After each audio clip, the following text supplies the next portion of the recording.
C'est un plaisir de vous rencontrer une fois de plus, d'entrer dans vos maisons sans que vous ne nous ayez donné forcément cette opportunité, mais nous y sommes.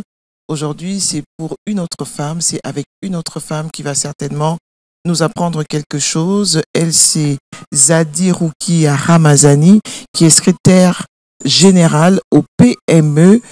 Et pour ces thématiques du jour, on va essayer de réfléchir sur le futur de l'entrepreneuriat ou même des PME en République démocratique du Congo. Rapidement, je veux la saluer et lui souhaiter la bienvenue sur ce plateau. Bonjour, madame. Bonjour, madame. Il y en a qui vous découvrent, il y en a qui vous connaissent, mais si vous étiez demandé de vous présenter, qu'est-ce que vous direz sur vous? Merci beaucoup. Je m'appelle Roukia Ramazani Zadi. Je suis mère de famille, grand-mère. Actuellement, je suis secrétaire générale affectée à l'administration de l'entrepreneuriat petites et moyennes entreprises. Alors, pour mon parcours académique, je suis licenciée en chimie de l'Université de Kinshasa depuis 1989. Après avoir fait mes études primaires et secondaires au Sud Kivu. Au Sud Kivu, il y a un internat là qu'on appelait dans le temps Institut Virgo Maria. Et cet Institut Virgo Maria se trouve à peu près 60 km de Bukavu. Donc j'ai étudié dans un internat. C'était des religieuses catholiques. Après, il y a eu, elle a changé de nom, de statut. C'était devenu lycée Mwangaza. Donc, c'est là où j'ai terminé mes études secondaires et puis je suis venue à l'université où j'ai décroché ma licence. Et là, à l'université de Kinshasa? Oui, à l'université de Kinshasa. Et actuellement, je suis en train de poursuivre 2 diplômes de 3e cycle, un master en gestion de l'environnement à l'université de Kinshasa et un master en administration des affaires dans une institution universitaire, Global Institute of Management de Londres. J'ai fait, pour la 2e institution, je l'ai fait en présentiel. Donc, je me déplace pour aller suivre les cours et puis je reviens. Les examens se passent, on donne les questionnaires, je réponds et puis j'envoie à l'institut. Donc, vous êtes à cheval entre Kinshasa et Londres. Voilà. Non, on ne le fait pas forcément à Londres, ils choisissent des villes où on peut aller le faire et puis on revient au pays. Alors, on va parler des difficultés au cours de cette émission, des difficultés, des objectifs, mais aussi des réalisations que vous avez déjà faites. Je sais que vous y êtes depuis 2 années, oui. Mais je voudrais quand même savoir, vous veniez d'où avant d'atterrir au PME? Est-ce que vous étiez déjà au PME? C'est possible. Est-ce que vous veniez d'ailleurs pour devenir secrétaire général au PME? Je n'ai pas évolué au PME. J'ai évolué au ministère des hydrocarbures. Et au ministère des hydrocarbures, bon, on l'a fait puisque lorsqu'on a implanté le secrétariat général, j'étais dans une bonne position pour que je puisse intégrer cette administration-là. Sinon, mon numéro matricule est du ministère de la Reconstruction. C'est là où j'ai eu le numéro matricule et j'ai commencé même à prester là-bas. En quelle année? Alors, comme ça? C'était en 2001-2002. Alors, lorsqu'on a implanté l'administration des hydrocarbures, j'ai été conseillère du ministre de la fonction publique chargée de l'organisation et méthode. Donc, la matière organisation et méthode, c'est celle qui s'occupe des mises en place dans le ministère, ainsi de suite. Et lorsqu'on a implanté cette administration, comme je suis chimiste, je me suis retrouvée, j'ai demandé le transfert et je suis allée au ministère des hydrocarbures. Et c'est là où j'ai évolué toutes ces années jusqu'en 2022. Lorsque son excellence, donc après le concours en 2018, nous avons continué, j'ai continué à travailler aux hydrocarbures. Et lorsque le vice-premier ministre et ministre de la fonction publique avait pris l'arrêté de mise en place, c'est alors qu'il m'a envoyé à l'entrepreneuriat petites et moyennes entreprises. Donc je suis là depuis 2 ans je pense que je me débrouille tant bien que mal pour que je puisse quand même faire quelque chose dans cette administration. Alors, quel est l'apport de votre secrétariat au niveau de l'éducation? Puisque nous sommes, nous, une chaîne éducative, une chaîne d'éducation, il ne peut pas manquer une ou deux questions, justement, qui est entrée à l'éducation. C'est un grand chantier. C'est un grand chantier, puisque lorsqu'on parle de l'éducation, on voit tout ce qui a trait à l'éducation d'abord, universitaire ou bien scolaire. Et puis, on voit les futurs. Parce qu'il faut voir les futurs. On ne peut pas seulement former pour former. Il faut former pour quelque chose. Et le pays a besoin d'un développement. Mais le développement, c'est tout le monde. Et mon secrétariat général est axé sur la promotion, l'encadrement, la protection des petites et moyennes entreprises et l'entrepreneuriat. Et cet entrepreneuriat-là, vous et moi, à cet âge, ça sera un peu difficile. Si aujourd'hui on me donnait par exemple $10 000 pour me dire que oh non, tu peux commencer le commerce, je suis sûr que 5 mois après, si vous revenez, vous allez me trouver par terre. Avec une chute libre. Chute libre. Pied voilà, cassé. pied cassé. Donc c'est ça.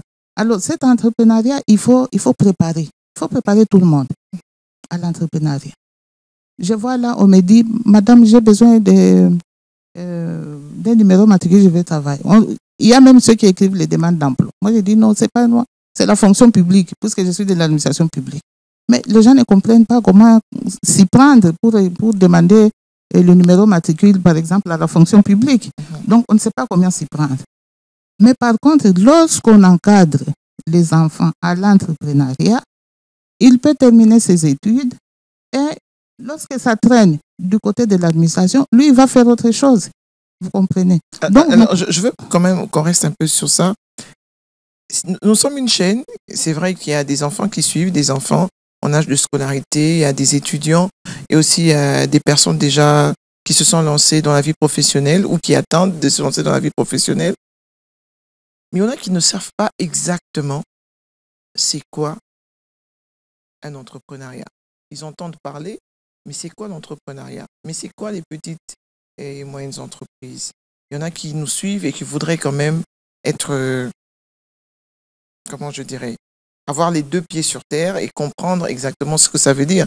On a plusieurs fois envoyé des gens dire, mais attendez, soyez dans l'entrepreneuriat, n'attendez pas de frapper à la porte. Mais c'est quoi l'entrepreneuriat? C'est vaste. Ah oui. C'est vaste, mais on peut commencer à exprimer en des termes simples.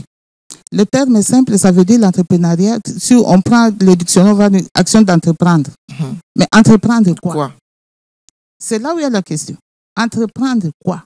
Et lorsque vous entreprenez, vous entreprenez pour quel but? Quel est le mobile? Vous voyez?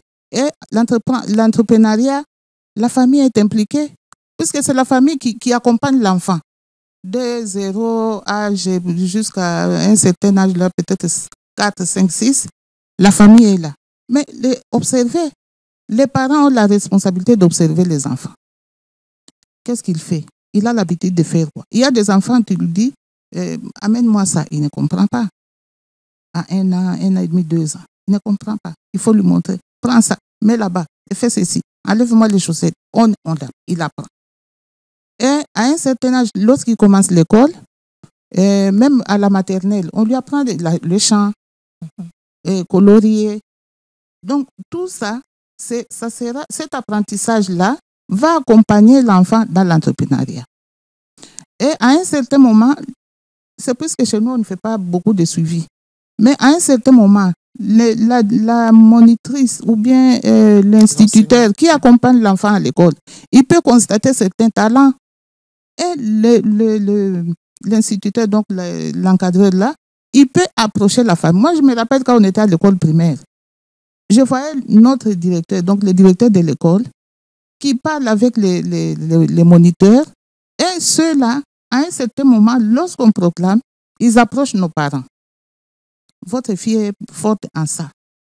Votre enfant, il est faible, il dérange beaucoup. Et ça attire l'attention disons, des parents pour continuer à la maison ces observations-là. Et vous allez voir un enfant qui aime, par exemple, jouer. Actuellement, on joue au tambour.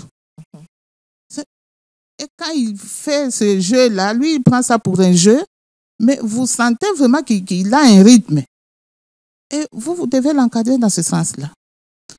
Vous l'envoyez, par exemple, à l'école de musique. Si vous ne le faites pas, vous l'envoyez qu'il aille faire la faculté de médecine, ma chère, il ne va pas réussir. Et c'est ce qui nous manque aujourd'hui. Dans l'État, il y avait le cycle d'orientation et ce cycle, c'était ça. Comment orienter les enfants? Mais aujourd'hui, bon, il y a le 7e, 6e, enfin 6e. Oui, 7e, mais aujourd'hui, 8e. on dit quand même que même si on a eu un cursus académique tout autre, il ne faudrait pas forcément attendre un emploi. On peut le créer, cet emploi, selon la filière ou pas. Bien sûr, vous allez le créer. Mais il faut qu'il y ait quelqu'un qui vous soutienne, qui vous encourage. Pourquoi on parle aujourd'hui de tutorat, mentorat, tout ça? C'est ça.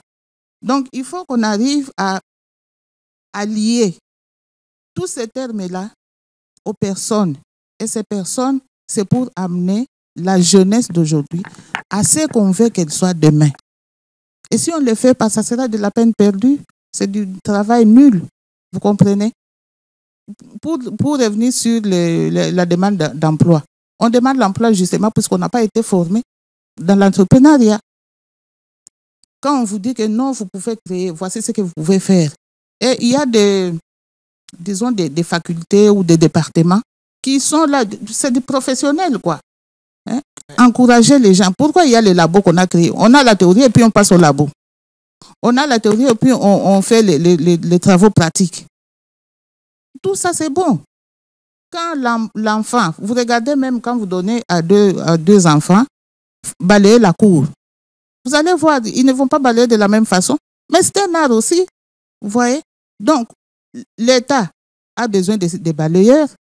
L'État a besoin des professeurs. L'État a besoin de tout le monde pour que l'État puisse se présenter correctement dans le monde. Alors, pour terminer cette question sur votre rapport avec l'éducation. J'ai pas saisi disons que j'ai pas intervenu sur le volet petite et moyenne entreprise. Le petit et moyenne entreprise, aujourd'hui, il y a la loi. Il y a la loi 030 qui parle de PME, donc qui catégorise les PME. Mais en fait, ça dépend des effectifs, ça dépend du capital. Donc, on va prendre les définitions qui sont données dans la loi pour définir les petites et moyennes entreprises à l'opposé des grandes industries. Oui. Donc, il faut cela. C'est surtout par rapport au capital, aux effectifs, donc le personnel, ce que vous faites aussi. Donc, c'est ce qui entre, donc les critères qui entrent dans cette différenciation-là. Mais l'entrepreneuriat, ce n'est pas nécessairement une petite et moyenne entreprise, c'est différent. L'entrepreneuriat voit l'homme au centre. Vous qui êtes là, qu'est-ce que vous faites? Qu'est-ce que vous voulez faire? Qu'est-ce que vous apportez quel changement vous apportez par rapport à vos compétences, vos capacités, ainsi de suite. C'est ça l'entrepreneuriat. Vous voyez, il y a des enfants qui excellent, qui excellent dans certaines choses.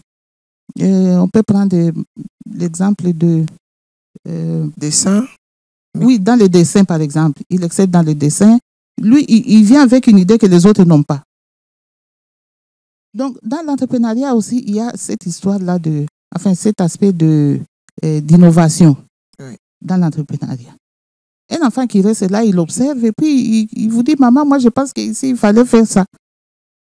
Vous regardez l'enfant et la proposition qu'il amène et son âge, vous dites, mais lui, il n'a pas l'âge de... Comment est-ce qu'il a eu cette idée-là? Moi, je suis là, je n'ai pas l'idée, mais lui, il en a. En d'autres termes, ce n'est pas tout le monde qui peut devenir entrepreneur. On peut le devenir si on a un encadrement. Si on a un encadrement, on peut le devenir. Je pense que c'est pour cela que l'État pense qu'il faut commencer dans les écoles primaires, dès le bas âge. Et donc, on peut le devenir, on peut développer des capacités pour devenir un entrepreneur. Donc, dans l'entrepreneuriat, il y a d'abord les aptitudes personnelles, et puis il y a aussi cet encadrement-là qui suit, qui vous amène à matérialiser ce que vous avez dans la tête. Alors, vous arrivez au secrétariat du PME seulement depuis 2 ans. Dans quel état vous avez trouvé, bon, seulement c'est relatif, dans quel état vous avez trouvé les PME? Et quelles étaient déjà, si je peux emboîter déjà pour la prochaine question, quelles sont les réalisations faites depuis votre arrivée? Merci beaucoup.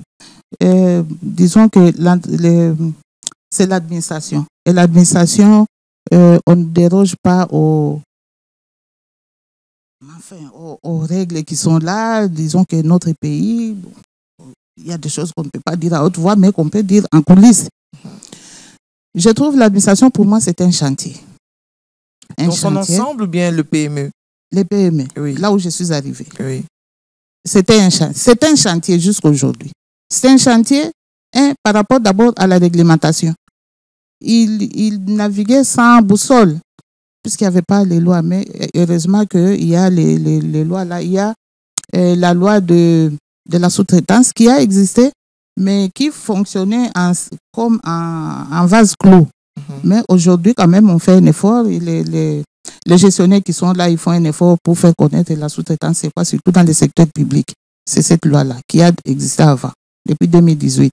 Après, il y a eu les 2 lois sur l'entrepreneuriat et sur la promotion de l'entrepreneuriat, start-up et artisanat. Et donc, la loi 030 et 031 de 2022, ces lois viennent quand même renforcer. Maintenant, il faut que les mesures d'application puissent suivre. Et c'est sur ça que nous sommes. On a fait des projets, on a élaboré des projets qu'on a soumis à son Excellence, Monsieur le Ministre. Et nous attendons qu'il réagisse pour que nous puissions avoir les mesures d'application de ces 2 lois-là. Mais en attendant, nous fonctionnons quand même. De ces 2 lois qui existent depuis 2018? Non, depuis 2022. 2022, oui. Alors, nous pensons que c'est pour bientôt, nous sommes en train de travailler, par exemple, sur l'arrêté interministériel avec la DGRAD. C'est vers la fin. Et dès que la DGRAD termine, elle va valider et apporter le dossier. Mais comment vous tournez justement, parce que cette loi existe depuis près de 2 ans, c'est pas déjà 2 ans, et son application n'a pas pris forme. Est-ce que ça ne vous empêche pas justement d'avancer correctement? Ça nous empêche peut-être de mobiliser les recettes de l'État, mais pour le fonctionnement, on connaît quand même ce qu'il y a là-dedans et on fait un effort pour appliquer. On applique ce qu'on peut appliquer, mais ce qui demande qu'il y ait, disons, effectivement les mesures d'application, on attend un peu. C'est surtout dans les taxes et les impôts. Là, on attend. Mais dans le fonctionnement au quotidien, ça ne bloque pas, puisqu'il y a les attributions que nous connaissons. Et ces attributions-là nous amènent à faire quand même quelque chose. Et c'est ainsi que, dès que je suis arrivée, j'ai commencé à identifier justement les activités qui ne nécessitent pas la réglementation. Comme ça, on continue avec ces activités-là. Par exemple, l'amélioration des conditions de travail des agents. Ça ne nécessite pas une réglementation. Oui. Vous voyez, et on fait ça. Par exemple, le renforcement des capacités. Ça ne nécessite pas ça. Et donc, nous sommes en train de faire ce que nous pouvons faire par rapport aux attributions qui nous sont dédiées. Je veux faire un grand pas en arrière. Au début, vous nous disiez que vous étiez mère, grand-mère et que vous étiez autrefois dans l'administration des hydrocarbures. Des hydrocarbures. Oui. Vous vous retrouvez au PME, un petit peu, permettez-moi cette expression, comme un cheveu dans la soupe. Comment vous arrivez à gérer une maison, on va appeler ça comme ça, oui, que vous n'avez pas construite, une maison dont vous ne connaissez pas les failles? Vraiment. Oui. Ça, c'est une bonne question. Alors, j'arrive, entrepreneuriat, petites et moyennes entreprises. Bon, moi, avec la filière que j'ai fait à l'université, je n'ai fait que la chimie. Donc, j'ai fait les sciences. Oui, chimie, physique, mathématiques, biologie. Bon. Et en tout cas, je me retrouve, j'étais un peu désaxée. Oui. Alors, je me suis dit, non, je dois apprendre. Et je suis allée, vous voyez, au CRGM, ici sur l'avenue de l'hôpital. Il y a un petit bureau là, un petit bureau qui recrute, qui forme et tout ça. J'ai passé, j'ai vu ce petit bureau, j'ai approché, j'ai dit, mais moi, on doit me former, mais une entreprise, c'est quoi? Je ne connais rien de l'entreprise, je ne connais petite et moyenne entreprise, c'est quoi? Alors, j'ai approché ce bureau, j'ai pris une inscription, on m'a dit, mais madame, il y a un professeur qui est là qui peut vous encadrer. Je suis allée là-bas. Et j'ai commencé par les notions élémentaires. Une entreprise, c'est quoi? Et un plan d'affaires, c'est quoi? Et tout ça. Finalement, je termine ce module-là. Mais le professeur, là, c'était un professeur visiteur qui venait justement de Londres et qui me dit, madame, vous, à votre niveau, vous ne pouvez pas vous arrêter là. Il faut continuer. Mais ça coûte cher. J'ai dit, OK. Alors, je me suis dit, mais si je n'étudie pas, si je n'apprends pas, j'aurai des problèmes pour fonctionner. Puisqu'à un certain moment, les gens que je vais trouver, que je trouve là-bas, ce sont des hommes.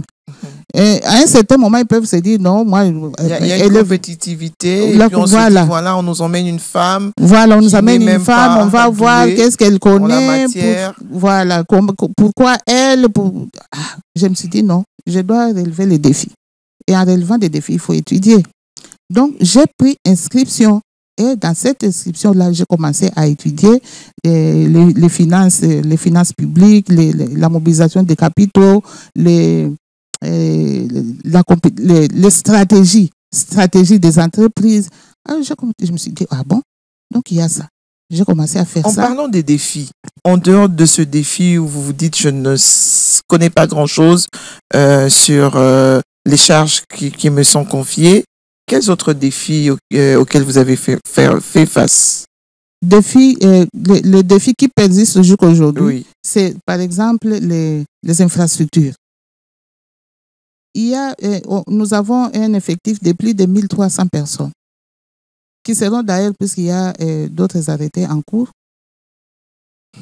Mais on n'a pas d'infrastructure. C'est un problème général. C'est un problème général. J'ai, je crois, 4 locaux, 8 locaux pour tout ce monde-là. De quelle taille encore? Et de quelle taille? Des petits locaux comme ça. Bon. Mais j'ai pris l'initiative de contacter, enfin, j'ai écrit, je me suis adressé à son Excellence, Monsieur le ministre, je crois, le Mineta, le ministre d'État, ministre des Infrastructures. Je l'ai approché, je lui ai dit, Excellence, moi, je n'ai pas de locaux. Et j'ai demandé des locaux au stade de Mardi. Son Excellence qui me dit, non, on ne peut pas vous donner au stade. Cherchez ailleurs. Bon, je suis en train de chercher ailleurs. Donc ça, c'est un grand défi. Deuxième grand défi, la mise à niveau des agents. Ceux qui sont là, ils sont là depuis longtemps, depuis comment le ministère des petites et moyennes entreprises existe depuis 1991.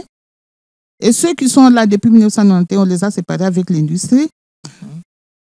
Ils n'ont pas eu assez de modules, assez d'encadrement dans le renforcement des capacités.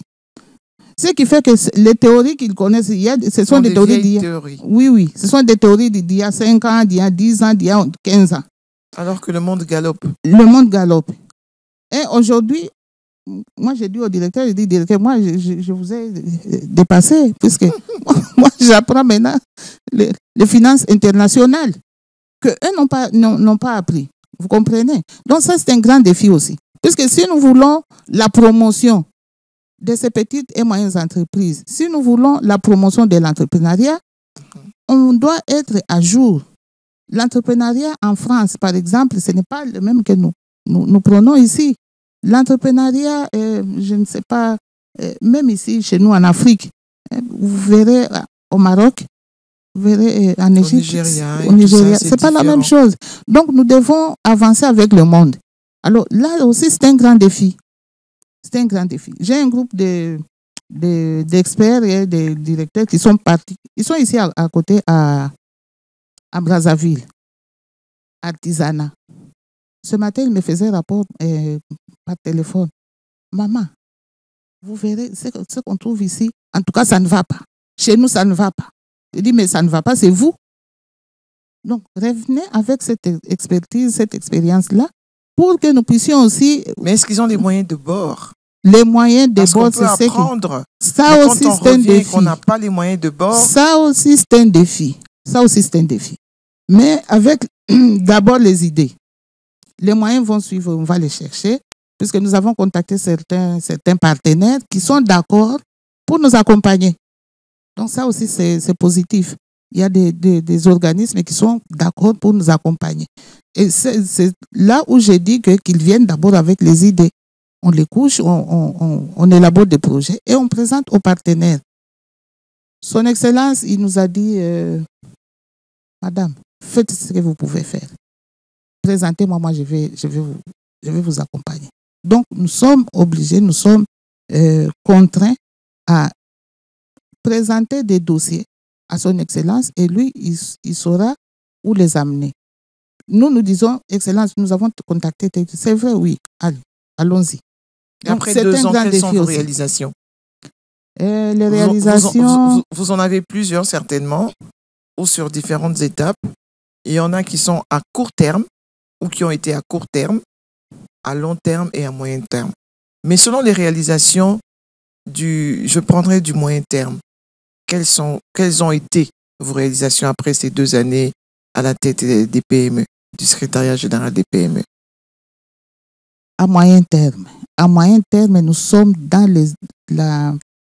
nous sommes presque à la fin, hein, puisqu'il y a eu, vous voyez, les projets, on prend par exemple 5 ans, 1 année, mais quand vous commencez l'exécution, ce n'est pas le moment que vous avez commencé l'élaboration. On a failli, on a commencé l'étude de préfaisabilité, on fait l'étude de faisabilité, et on fait la planification, ainsi de suite.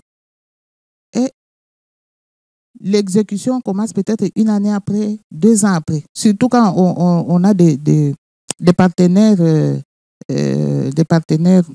conventionnels, hein, oui, comme la Banque mondiale, ainsi de suite. Donc ça prend du temps. Et là, nous sommes dans l'élaboration. C'est déjà un grand pas, puisqu'il y a le programme Transforme qui accepte de nous accompagner dans ce que nous avons proposé. Peut-être que ça sera, on va commencer l'exécution avant la fin de l'année, si Dieu le veut, mais c'est déjà bon, nous sommes sur les rails. À court terme, j'ai trouvé une administration qui n'avait pas de primes. Mais à court terme, j'ai fait de mon mieux avec l'appui de son Excellence, Monsieur le ministre. On a déclenché la prime et aujourd'hui, nous avons un effectif de 300 personnes qui bénéficient de cette prime-là. Je m'en réjouis puisqu'on a déclenché, mais il faut qu'on continue, oui, on continue les efforts pour qu'une grande partie, ou si pas tout le monde puisse bénéficier de cette prime. C'est déjà bon et j'ai des échos positifs par rapport aux agents, aux cadres qui sont là et qui m'encouragent, maman, continuez. Donc ça, ce sont des réalisations. Et à long terme, disons à moyen terme, il y a beaucoup de projets qui sont, disons, en cours d'élaboration. Je peux prendre un autre exemple, celui là, je dois me déplacer pour l'Égypte. Et c'est toujours dans ce cadre-là de la recherche et de la promotion, de l'encadrement des PME pour qu'on puisse apporter l'expérience des autres ici chez nous et que nos PME puissent aussi se développer.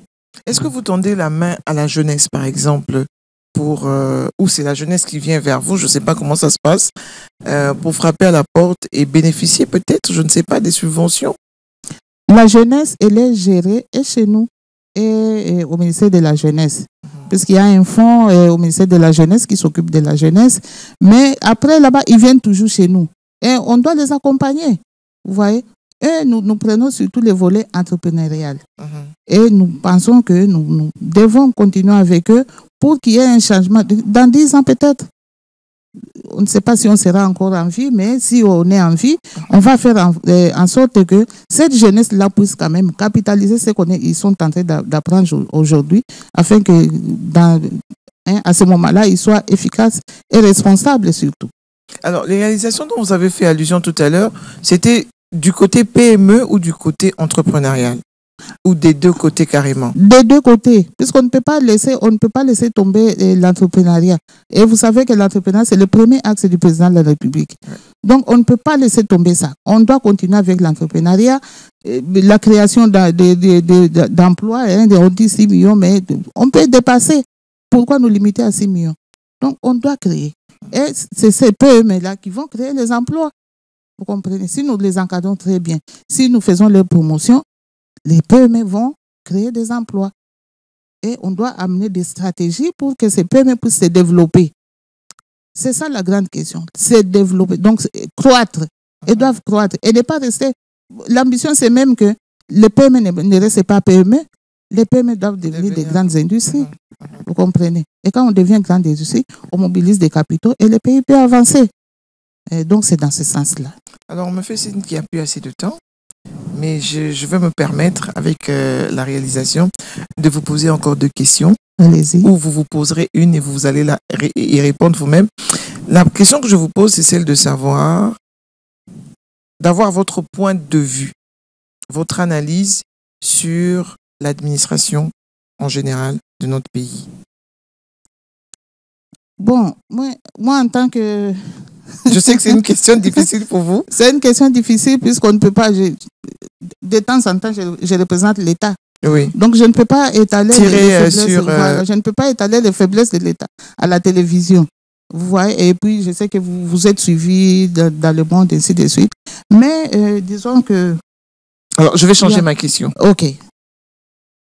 Je vais l'alléger pour ne pas vous mettre mal à l'aise. Oui. Qu'est-ce que vous estimez que l'État congolais devrait faire pour améliorer les conditions de son administration? Il y a beaucoup à faire, mais la première des choses, d'abord, c'est améliorer les infrastructures d'accueil. Parce qu'on veut que tout le monde travaille, tout le monde réponde à l'appel de l'État, mais il faut l'accueil. Il faut que l'accueil soit là.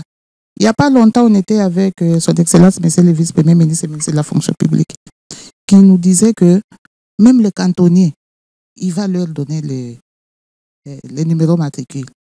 Donc, on va faire on rentre à l'ancien système de sous-contrats sous statut. Oui. Donc, il va faire les sous-contrats. Mais même ces sous-contrats-là, il sera sur terrain et quand il revient, il doit faire un rapport. Comment est-ce qu'il va faire le rapport? Voilà. Donc, il y a les infrastructures qui doivent être là. Il y a la gestion des compétences qui doit suivre. Donc, le suivi des compétences, ça, on rentre encore dans les renforcements des capacités. Parce que même les cantonniers, ailleurs, les cantonniers existent. Mais ils ne sont pas comme les nôtres ici. Vous voyez? Les cantonniers ici, quand on dit, oh non, lui, il va prendre une routine. Mais les cantonniers d'année, madame, il y a beaucoup à dire. Bon. Mais je pense que de temps en temps, on parle avec les autorités, ils nous écoutent. Elles nous écoutent et puis il n'y a pas longtemps, nous sommes sur les dossiers d'ailleurs, on n'a pas encore clôturé. Il y a son Excellence, Madame la Première ministre, qui a demandé qu'on élabore la lettre de mission. Mais dans cette lettre de mission, toutes les administrations sont représentées. Et toutes les administrations présentent les difficultés. Mais souvent, ça cadre avec l'apport financier de l'État. L'État doit mobiliser beaucoup de fonds pour encadrer ces administrations. Et je pense que son Excellence, Madame la Première ministre en est consciente. Et c'est pour cela qu'elle nous a demandé de faire ce travail-là. Quel futur pour l'entrepreneuriat et les PME en RDC? Le futur est, en tout cas à mon avis, on a droit à rêver. On a droit à améliorer. Si moi, Dieu me prête vie, c'est mon combat. On doit améliorer le secteur. Et comment l'améliorer? Il faut une synergie entre l'écosystème entrepreneurial. Donc, par exemple, les agences qui sont avec nous, l'ARSP, l'ANADEC, la PROSEM, j'ai oublié, le FOGEC. Donc, il faut que ces structures-là travaillent en synergie avec l'administration. Il faut que les programmes qui sont sous tutelle du ministère travaillent en synergie avec l'administration. Et je crois que là, nous sommes déjà peut-être à 30 ou à 40%. Puisque quand je suis arrivée, j'ai trouvé que même les structures, ils travaillaient comme des électrons libres. Mais là, ce n'est pas question d'électrons libres. Là, c'est la synergie. On doit travailler ensemble. On doit booster ensemble le secteur. Oui. Et avec la façon dont nous sommes en train d'avancer, je crois qu'il y a vraiment espoir que ça puisse s'améliorer et ça va s'améliorer. Puisque là, on est en contact avec les agences et on est en contact avec le programme qui accepte d'ailleurs de nous renforcer les capacités par rapport à ce que moi j'ai demandé à ce que j'ai présenté comme besoin. Alors vraiment en 30 secondes, avant de faire rougir la réalisation, vous aviez attendu peut-être une question qui n'est pas arrivée. Est-ce que vous voulez lancer un cri d'alarme? Est-ce que vous voulez relever un fait qui n'a pas été cité pendant l'émission? Disons que vraiment on a touché, on n'a pas peut-être approfondi, mais on a touché par-ci, par-là les sujets. Et ce qu'on doit porter, moi en tant qu'administration, je dois porter haut l'entrepreneuriat. Je dois porter haut les petites et moyennes entreprises. Et tout l'écosystème doit comprendre que nous devons travailler en synergie.